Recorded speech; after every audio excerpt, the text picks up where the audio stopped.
আমাদের ইসলাম ধর্মে বলা আছে আল্লাহ যখন মানুষের উপর খুব বেশি খুশি হয় তখন বাসায় মেহমান পাঠায় দেয়। ঠিক আছে? মেহমানের সাথে কিছু ফেরেশতাও পাঠায় দেয়।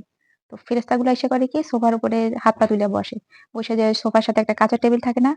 ওটাতে তবলা বাজানো শুরু করে না হলে বসার চেষ্টা করে। মানে ওরা এটা ভুইলা যায় যে কাঁচের টেবিল। আর ওর বাপ-মায়েরা বইসা তামাশা দেখে। মানুষের বাসায় বাচ্চা নিয়ে আসে আবার বইসা তামাশা দেখে। তারপরে আমার মা একটা অর্ডার দেয়, নাস্তা নিয়ে আয়, চা নিয়ে আয়।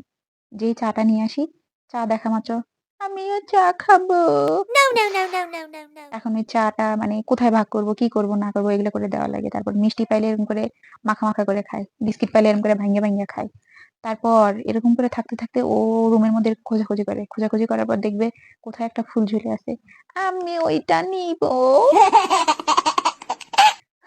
তখন আমার কলিজাটা আটকায় যায়। এইসব বাচ্চা-কাচ্চার জন্য আমি বাসায় কোনো শোপিস রাখতে পারি না, কোনো শখের ফুল আইনা রাখতে পারি না। আর এদিকে শুধু আমার মা বলে আমি নাকি ডাইনি। আমি নাকি বাচ্চা-কাচ্চা দেখতে পাই না।